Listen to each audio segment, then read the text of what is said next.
Welcome to the How of Business with your host, Henry Lopez, the podcast that helps you start, run, and grow your small business. And now, here is your host. Welcome to this episode of the How of Business. This is Henry Lopez, and my special guest today is Linda Ugelow. Linda, welcome to the show. Thanks for having me, Henry. This is an important topic, because if you've thought of public speaking and the thought of that, or any kind of speaking or communicating that's critical or important, and that makes you cringe, of course, you're not alone, but that doesn't make it any less difficult. But what if you could actually learn to enjoy it? And so Linda Ugelow, who's a speaking confidence coach and author of her book, Delight in the Limelight, is with me today, and she's going to share insights and techniques to help people overcome the fear and self-doubt and communicate with clarity and confidence. And so that's what we're going to get into. I'm going to tell you a little bit more about her in a moment. But to find all of the How of Business resources, including the show notes page for this episode, and that's where we're going to have some links to some downloads and other information. So the show notes page, as well as information on my one-on-one and group coaching programs, just go to thehowofbusiness.com. I also invite you to please consider supporting this show on Patreon and subscribe wherever you might be listening so you don't miss any new episodes. Let me tell you a little bit more about Linda, and then we'll get into the conversation. Linda Ugelow is a speaking, confidence, and vocal coach, a podcast host. She has a podcast of her own, and the author of the book that I mentioned, Delight in the Limelight. Formerly stricken with public speaking fear herself, so we'll explore that, she now helps entrepreneurs and professionals transform their experience of speaking from dread to delight, whether they're online or on stage or in the media or in a meeting room. She lives in Bedford, Massachusetts. And so once again, Linda Ugelow, welcome to the show. I'm very glad to get into our conversation. Absolutely, yeah. So let's start. I usually like to start, though, as to how you got here today. Tell us briefly, because you have a very varied and interesting background. What was your early career, and what did you do back then? Well, my early wannabe career was teaching dance, primarily dance movement therapy for regular people, meaning dance for self-discovery and personal development. And it turned out that I had no idea what I was doing business-wise. And after a certain amount of time, I decided I was going to put it to the side, because it just wasn't working, and it was making me unhappy because I felt like I couldn't support myself that way. And I really was at a loss of what I would go into next. And that was right out of university, because that's kind of what you studied, is that right? It was after graduate school. So I did a master's degree in expressive arts therapy, specializing in movement studies. I was teaching like 4 days a week. But my idea of marketing was putting up posters around town, period. And I really didn't know how to go beyond that. And I didn't know how to draw a larger audience. And I also had no idea how to articulate what I was offering, the benefits. There was no such thing in my mind as business coaching at that time. It was 1993 when I stopped. So I also concurrently was part of a women's world music group, and we performed across the country and later on around the world too. So I did have this side gig, but it wasn't a financial one. I had hoped it would be, but it never turned out to be. But I did perform with them for 40 years, and it gave me a lot of stage experience. I explored different things. I explored natural vision improvement, because that's something that I wanted for myself, to get rid of my reading glasses. Natural vision improvement, so improving your eyesight. That's right. Natural methods. Yes. And then I was very much interested in organic gardening, and I attended the Northeast Organic Farmers Conference every summer and winter. And I sort of looked up to all these cool organic farmers. I felt like they were on the cutting edge politically and health-wise. And I was learning a lot about growing food. And when the opportunity came, when someone said, hey, do you want to co-farm with me, create a CSA, I said, yeah, I'd love to do that. A CSA means community-supported agriculture. Okay. Maybe some people know that you will pay like a farm. I don't know how much it costs these days, but at the time it was about $600 for the season. And then whatever we grew, you got a package every week of that food. And we tried to grow as much as we could for you. Interesting. So I was doing that. And then I had an opportunity to go into my own farm business where I started to grow specialty vegetables for local restaurants.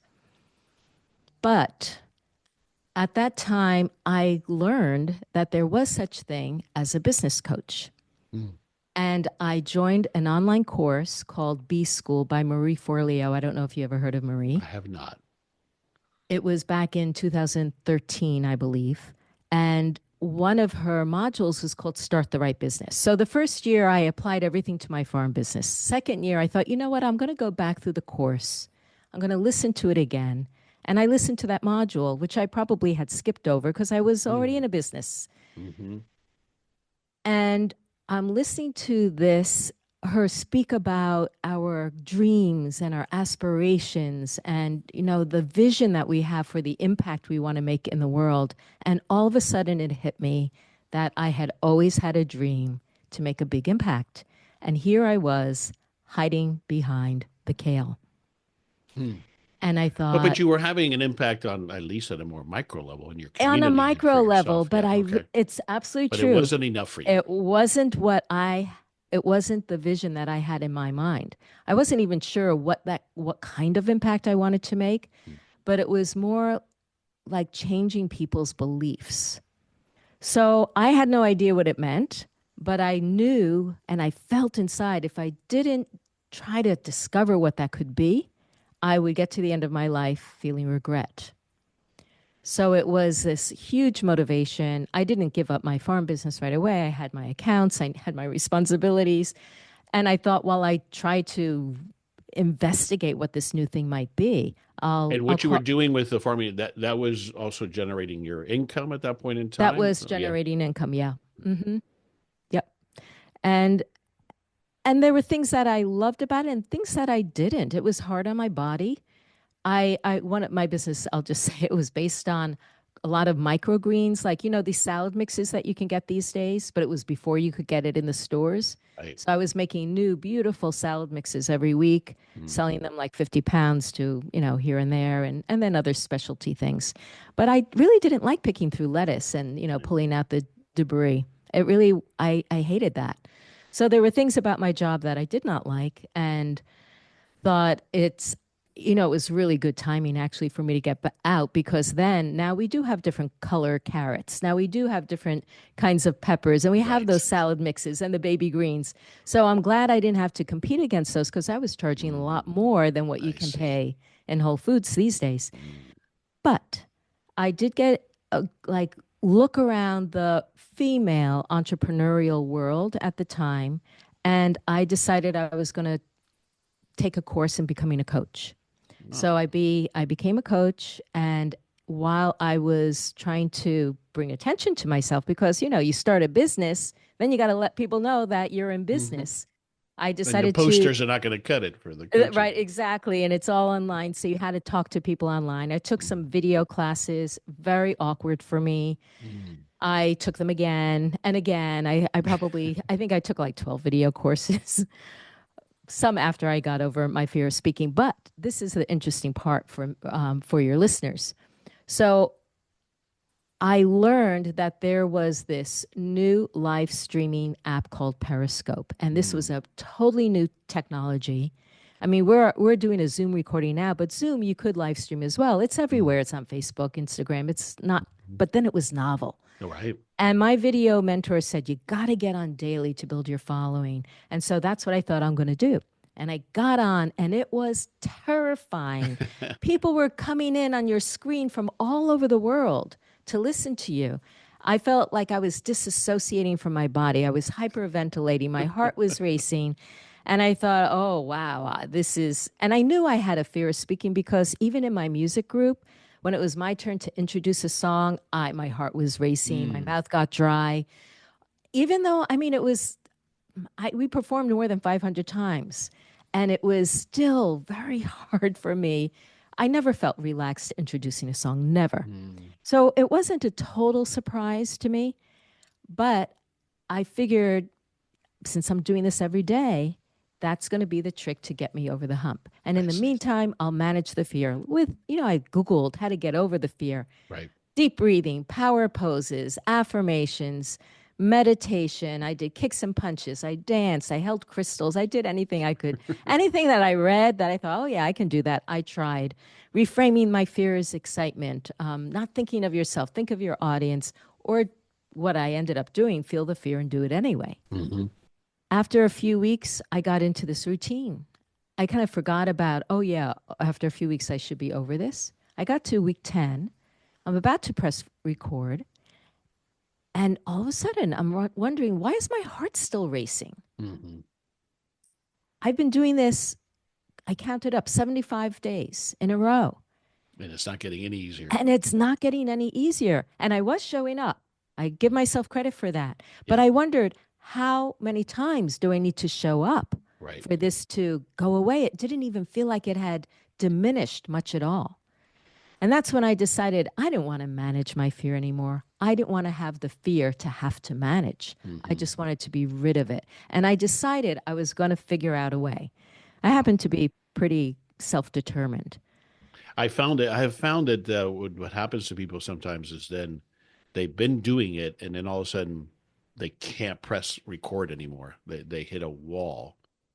Have you seen that happen to people as well who are just working through Absolutely. the fear? Yeah. Yes, because it's not sustainable.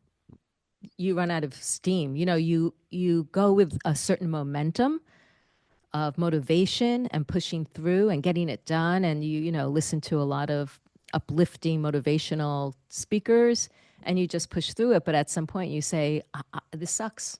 And since we have a pause here, this is different than, a lot of people, Dan Sullivan included, talks about that if you wait to have confidence, you're missing the point. You have to have the courage to move forward, and then confidence will come. But this is different than what we're talking about here, right? Yes, I'd say this is a different approach. If you tried that approach and that didn't work, listen to this. Yeah. Okay. And that was the approach I had been listening to. Right. And okay. I believed in it because everyone was saying this is what you do. Yeah. So does that then would lead you to decide this? I'm assuming you figured it out for yourself first, and then decided this is what I'm going to help people do. Correct. Yeah.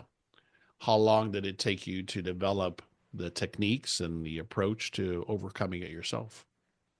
I was over it in 5 days. Wow. And what did you tap into? So at a high level, what did you tap into your knowledge, experiences to put together this technique? Well, I made a list of all the techniques that I knew to throw at it through my experience in psychology and self-help. But before I decided to do all these things, I decided, well, what is this fear about? Yeah. And I closed my eyes to connect with it and asked, if the fear could talk, what would it say?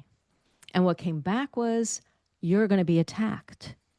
And so that was the root cause analysis for yourself. Exactly. Where is this fear coming from? Exactly. And you're when going I to heard, be attacked. And the first thing that came to my mind was, well, is this like cellular memory, being chased by the saber-toothed tiger on the Serengeti? Right. Or have you been attacked? And then all of a sudden, I had memories come back to me of being attacked by the 2 saber-toothed tigers that I lived with, my 2 older sisters, every time Mom put me in the center of attention. She would say things to my sisters like, why can't you be good like Linda? I see. That was their cue to chase me, kick me in the shins, say, shut up, call me stupid. And then it was, duh, of course I'm not comfortable getting on camera, being the center of attention, or introducing a song on stage, being the center of attention, because I learned it was dangerous. Yeah. And then suddenly it was like, oh, maybe that's what this fear of speaking is about. It's not about what's going on in the present, but maybe there are things from our past that led us to believe it's not safe. Okay. And so you do believe that, at least for most of us, or in your experience, it's something in our past, typically childhood, that taught us that, putting myself out there is dangerous. That's right. That's right. It doesn't have to be childhood. I'd say for most of us, it is. Yeah. For most of us, it's more than one thing. But I have also worked with people who were very comfortable through most of their life, and then something happened, let's say in their work environment, where it was toxic. Mm-hmm. Mm-hmm. Yeah, so that could have been what kind of Absolutely. reaffirmed it as well. Mm-hmm. Yep. You and I started chatting a little bit. Don't want to go off too far in a tangent, but about schooling, and you had mentioned on your website one of the interesting things about you is you say you spent 10 enchanted years unschooling your daughter. You homeschooled, and you were curious as to why that question. I shared with you because I do believe that the school system in the United States is still designed to create employees, people who follow a certain pattern. And I think it includes, in part, this part. Well, while some of us might have taken a speech class, or maybe hopefully we took a drama class, nonetheless, it's about coloring within the lines, is what I have found. Do you think that can exacerbate this fear of standing up and being ridiculed? Oh, absolutely. I feel that there are many experiences in school that can impact our speaking confidence. And I go Mm-hmm. through a lot of them in chapter 4 of my book. Mm-hmm. I do it in my work with people in my private coaching and programs to help uncover these things. Just today, one of my clients was journaling and sharing about a time in fourth grade, her math class, where her eyes didn't work properly. She copied down the numbers wrong. The Mm. teacher yelled at her, Yeah. saying, you're not going to get through life with people helping you out all the time, and made her get up to the front of the class, totally humiliated her. She felt so embarrassed. And even today, even though she's an expert in her field, she's, sought out for the work that she does. She was in tears just thinking about these past experiences. But this is where pretty much everybody has school trauma. Yeah. Yeah. School is designed that we get the highest grades for making no mistakes. Exactly, exactly. And That that is why another reason why this whole thing about, fail fast and accept failure. But that's not what we were taught to accept. Failure is That's right. bad. That's right. We were conditioned a completely different way. And so even though we might have left school, school hasn't left us. Mm-hmm. And so when you tell me, oh, just, get up there and talk or bring a presentation, well, I'm afraid of failing. I'm afraid of not doing it perfectly That's because that's right. what I was taught is that, Yes. I'm going to get a bad grade. Yes. And you know who suffers a lot from that are people who were at the very top of their class Interesting. because they conflated being the smartest, always Mm-hmm. doing well with their self-worth. That's why they feel people like them I see. or It became admire their them. identity. It became their identity. And so if they stumble over the words or if they forget something that they wanted to say, all of a sudden that feels like failure because even a small mistake is so high stakes. Right, right. And so visible in that situation. So how long have you now been helping people with, as you say, speak without fear to to shine in the spotlight? How long Yeah, have you 10 been years doing this? now. 10 years now. 10 Yeah. years, yep. And you do that mostly how? Well, some people work with me privately. Like if you have a 9 to 5 and you're really, really busy, you might choose to get private coaching so that it's just like an hour a week. You're done in a month or two, depending on what's going on. And and you're good to go. Other people, particularly entrepreneurs who have their own time schedules, would choose to join my accelerator program that has 3 tracks. One where we do the reveal and heal, the clearing away, the past experiences, the messages, the conditioning. Then we practice our speaking skills on camera, comfy on camera. You learn to watch yourself without cringing, Yeah. make friends with a lens, all that. And then the third track is our voice because people don't realize that their voice is the instrument of communication. Mm. And there is so much that we can do with our voices that we have no idea about Right. because we don't pay attention unless you're in, let's say, in theater or you're in speech therapy. Mhm. For me, Once it was you, in sales, right, where we understood and dissected why are we good at it, and voice was part of it. that's wonderful. Mhm. That's wonderful. And yes, because if you speak too fast, people aren't going to hear you. You're going to lose their attention. We have our vocal habits are conditioned by our past experiences, just like everything else. So And a lot of this is then based on what you call the freedom framework. Is that correct? the inner freedom framework, Inner because I freedom want framework. Yeah. people to feel free inside themselves. I want them to feel like they can delight in all their limelight moments. This is Henry Lopez with a brief break from this episode to tell you about our sponsor, Sweet Dash. What if one platform could handle your CRM, proposals, scheduling, contracts, invoicing, subscriptions, project management, client portal, file sharing, marketing?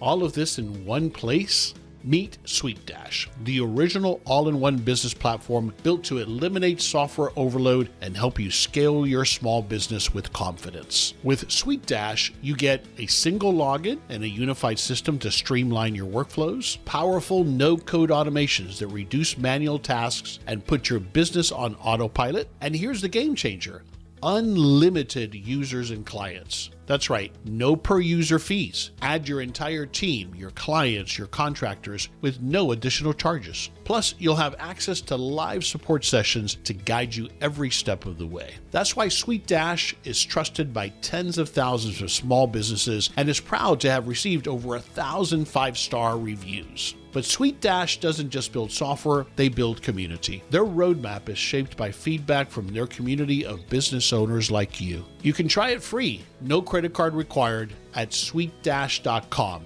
That's SUITEDASH.com. You can also find a link to the free trial on the show notes page for this episode at thehowofbusiness.com. Sweet Dash, one login, one platform, one monthly price, unlimited potential. Let me take a step back. This is a softball question or a rhetorical question to an extent, but from your perspective, why should a business owner develop this confidence to communicate? And it doesn't have to be at a stage in front of hundreds of people. It could be, like you said, in a meeting or pitching up a particular idea or seeking investors, whatever the scenario, or leading my employees and motivating them. From your perspective, as you've seen it, you've worked with small business owners and entrepreneurs. Why can't I just say, you know what, that's just not me. I'll let my partner do that or my HR person do that. I don't need to do that. Why? What am I missing there? Why is it so critical to develop this ability? Your story is where we connect. You know, the story of your business, your passion, the reason why you're doing what you're doing. When these come from you authentically, that's how we connect. That's what draws people in. But besides that, speaking is your human design. You were born to speak. There isn't a child on earth, let's say a healthy child on earth, who wasn't born without the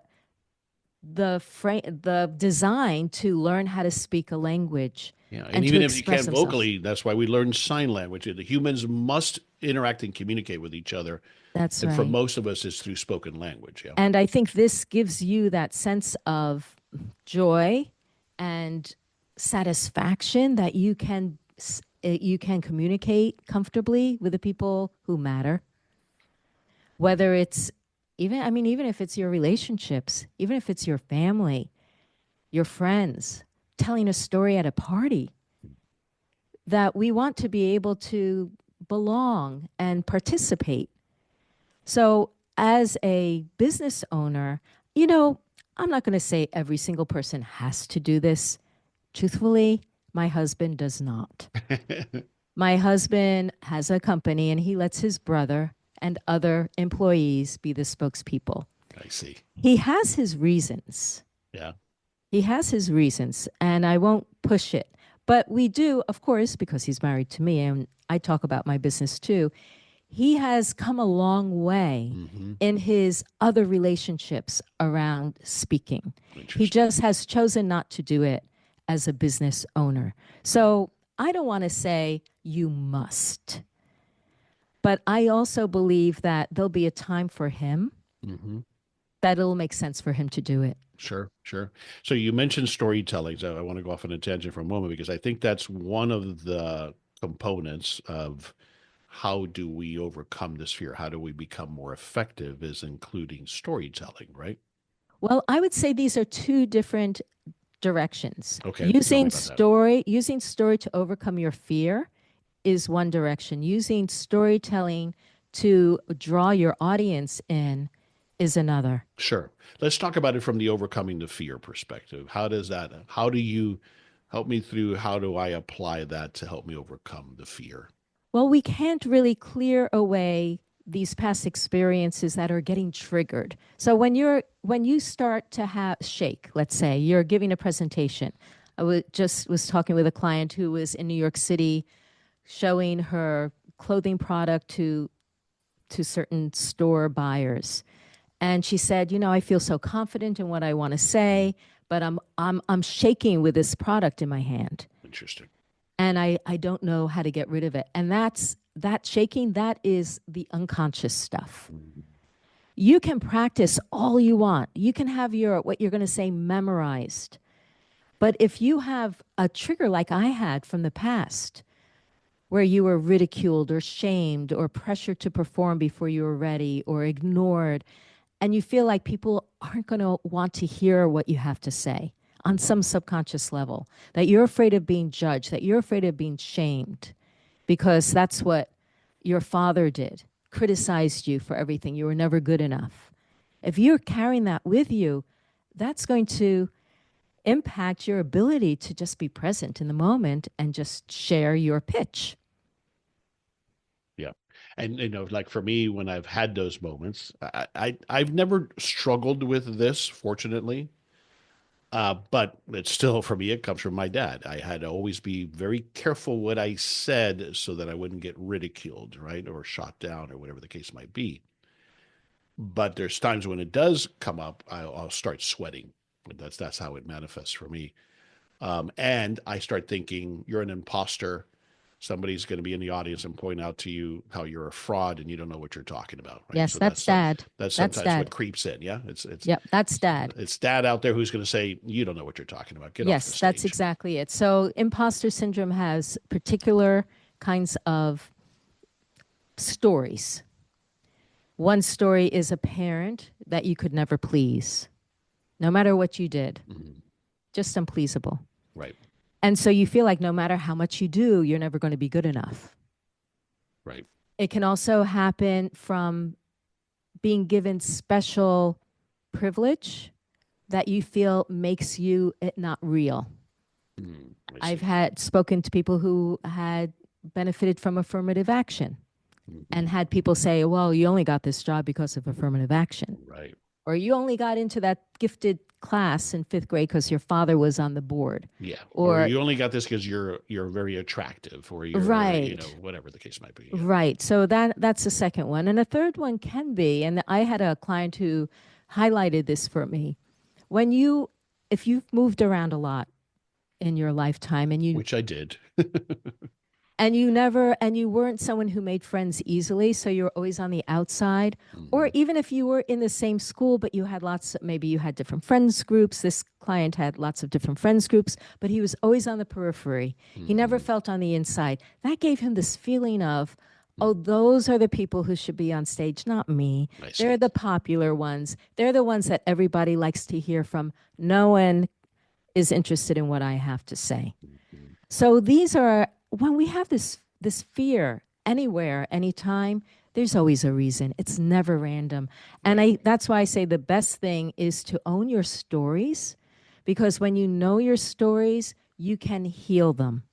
If you don't know that they're there, right, they're going to just cling on. They're going to be Klingons to you. So that's part of what you're talking about is for you and for everybody, we have to find out where is this coming from? What is my story that's leading me to feel this way or to have this imposter syndrome? But I want to go back to leveraging storytelling. I don't think I quite got, how do I begin to apply that to help me overcome the fear? When we uncover the stories that happen to us. Yeah. And especially like with somebody, when you do it with a mentor or coach like myself, or you do it in a group, all of a sudden the shame drops away. Okay. Because you're being held held in a space where no one is judging you. Right, in a safe You're space. being with other people who are on the same journey, who are understanding. And also you see them and you say, I wish that they didn't have this. So there's this synergistic energy that happens in a group. And also we connect through our stories. Mm-hmm. When we Okay, so hear, you're talking about it as it relates to me addressing and sharing where it comes from. I was confused and thinking that is also, there's two separate things.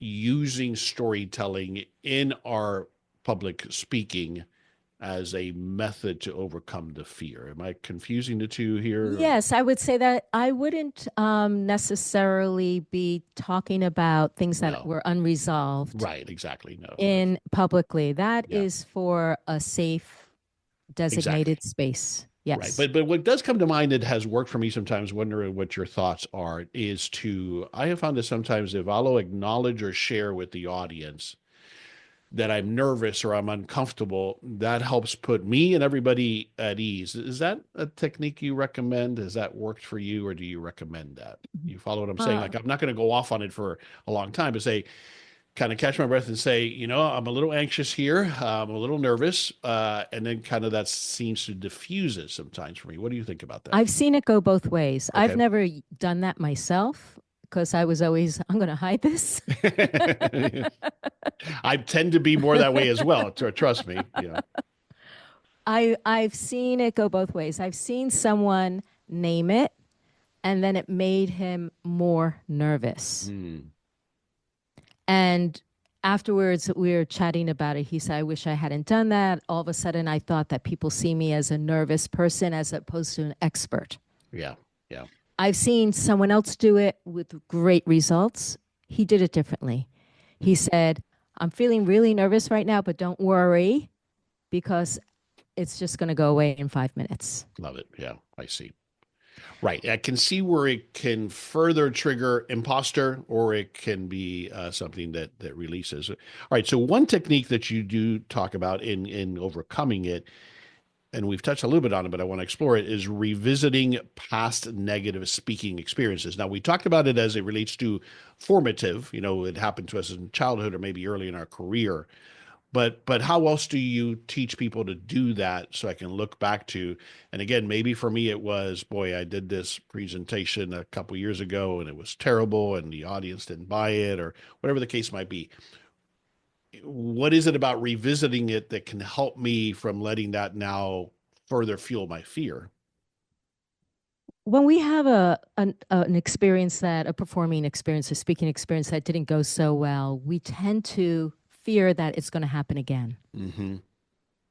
And so we need to dedicate some time to it to make sure that we understand why it happened, forgive ourselves for the things we can forgive ourselves, use it as a learning experience, and feel like it's not hanging on us as something that is going to set us into a panic.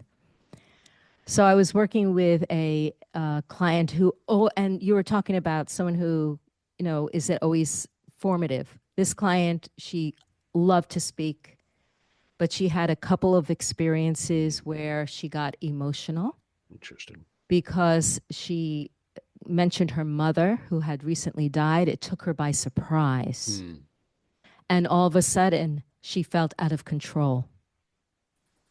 And the other experience she had was the person who was in her position before her did an amazing, amazing talk. And he put a lot of energy and investment in it. He got a lot of help to make it a really good talk. It was going to be his last one. Everyone was talking about this fantastic guy. And she gets up there, taking over the role and saying, he did such a great job, didn't he? Let's see if I can do better. Oh. And I thought she set herself up. Yeah, that's it. That was it. She set herself up, and that's what happened. All of a sudden, she, felt like she couldn't achieve what she set out to do, and she wondered, what did other people think? And all of a sudden, her confidence went down. What should she have done? What is a technique that she could have leveraged there that she now probably knows that might have had a different outcome?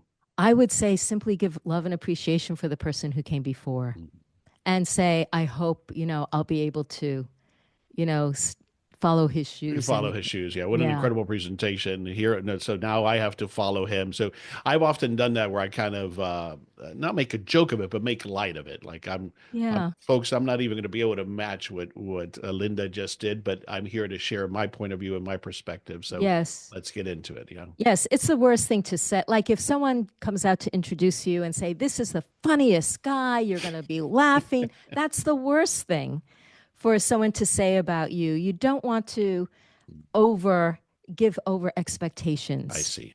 that you yourself have to live up to, or that other people are going to be sitting in the audience thinking, Waiting "Okay, for. let's Yeah. see." Yeah. Immediately, what comes to mind is how hard it is what stand-up comedians do, right? And I happen to like stand-up comedy. I don't do it myself, but often they talk about, oh, so Eddie Murphy just came in, all of a sudden now I have to follow him, so that kind of scenario is what we're often faced at our levels as well, right? Yes.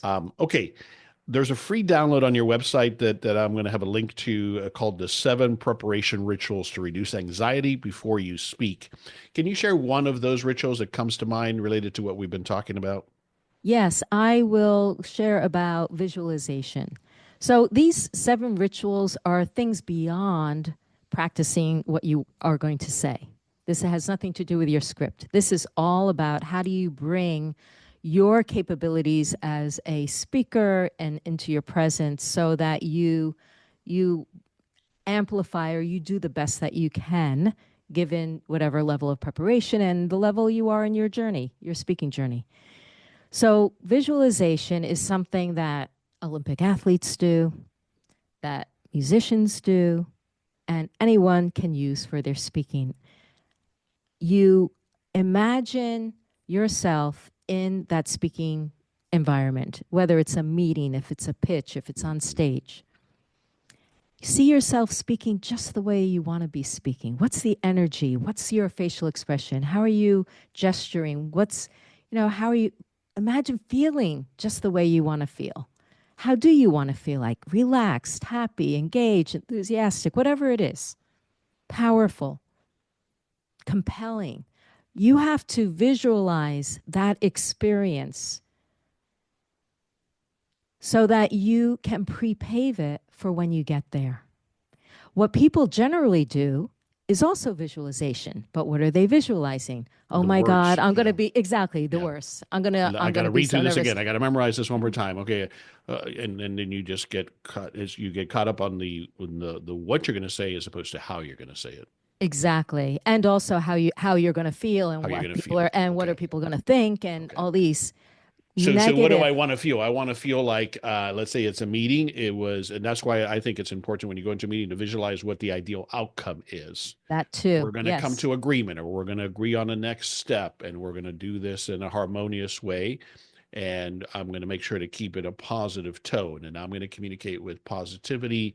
And so those kind of things is what I'm telling you myself. Yes, and also just I want to feel relaxed. I I want want to to feel feel relaxed. Okay. open. I want to feel positive. So when And I walk in, I'm going to take off my suit jacket if I'm wearing one. I'm going to set myself up. All of those kind of physical choreography components as well. yes, all Okay. as much as detail as you want. You can do it. You can try it out to varying degrees. And the thing is, anytime you think about that upcoming event, do this, even if it's a 15-second visualization. Also, think about how do you want to feel afterwards? Feel satisfied. I want to feel like this kind of camaraderie or whatever it is that you want to feel between you. So, yeah, there may be specific things, Right. but even if you just go with the feeling of what you want, that will guide you. Mhm. Now, here's the other thing. I think it's also important to visualize what could go wrong Okay. and to feel prepared for how you want to feel as you address those. What do you want to do if you forget what you want to say? Hmm. What are you going to do if you skipped over something? Because if you want to feel poised and composed, you need to visualize addressing those things in a poised and composed way, or maybe amused way, or maybe just a genuinely wanting to be helpful way. Right. Okay, excellent, excellent. Again, the download is the 7 preparation rituals to reduce anxiety before you speak. It's available on Linda's website, and I'll have a link to that on the show notes page to this episode at thehowofbusiness.com. We've been mentioning the book, Linda. Again, the book title is Delight in the Limelight, Overcome Your Fear of Being Seen and Realize Your Dreams. Who did you write this book for, ideally? I wrote it for a person like myself who struggled with a fear of speaking for years, tried so many different things, and feels like it's the thing that's getting in the way of their business. Mm-hmm. And in my experience, I put this into the category of communicating, whether it's speaking publicly or at the chamber or selling or whatever it is. We must, as the business owner, in one way or another, your husband does it in a different way, we have to be able to communicate at least what it is that we're proposing, what it is that we're promising, what it is that we want to do collectively as a team, or one way or the other, we have to master the art of communicating effectively, whether it's speaking in front of hundreds of people or just in a room full of people or just to your employees at a staff meeting. We must learn how to do that better, yes? Absolutely. Yeah. There's a free chapter download as well, right? Yes. It's actually more than one chapter. Okay. It's probably like 2.5, and you can get that on the website as well. What's the website? LindaUgelow.com, UGELOW. Excellent. All right, we can keep talking about this for hours, but we'll wrap it up here. Two last questions. One is, I have this challenge. I have a fear of speaking. Where do you recommend that I start to overcome that? Well, truthfully, I recommend getting the book because it is a guide from the dread to feeling delight. You learn how to uncover the fear, how to heal the fear, healing your self-image, changing your mindset, using your voice, feeling more relaxed and present in your body. It's really the handbook that you need to move from where you are right now to opening up this world of possibilities that happens when you get on the other side of the fear of speaking. And one of the things that I heard and took away here is that part of it is understanding that story. What's the origin story here of this fear? Where is this coming from? Because what you've observed is that for most people, there's somebody that made us believe that we should stay quiet and that we're going to get ridiculed or knocked out if we do get up and talk, right? That's right. And we don't want those things to hang on us throughout our lives. We want to be able to heal them and resolve them, let go of them so we can feel free. Yeah. All right. Is that might be the one thing, but what's the one thing that you want us to take away from this conversation about, as you say, delight in the limelight from the perspective of a small business owner? What's one thing you want us to take away from this conversation? That if you are afraid of speaking in public, you're not stuck with it. There is a reason. You can get over it. It doesn't have to take years. It can take, some weeks or months. And then you got the rest of your life before you feeling more delight in all your limelight moments. Well said. Well said. Tell us where to go again online to get the download, the free chapter, and to learn more about you. Linda Ugelow, UGELOW is my website. And any social media is where you can find me too. Wonderful. Linda, great, insightful conversation. Thanks for taking the time to share with me today, share your insights and your experiences. Thanks for being with me today. Thoroughly my pleasure. Thanks, Henry. This is Henry Lopez, and thanks for joining us on this episode of The How of Business. My guest again today is Linda Ugelow. I release new episodes every Monday morning. You can find the show anywhere you listen to podcasts, including at my YouTube channel, The How of Business YouTube channel, and my website, thehowofbusiness.com. Thanks for listening. Thank you for listening to The How of Business. For more information about our coaching programs, online courses, show notes pages, links, and other resources, please visit thehowofbusiness.com.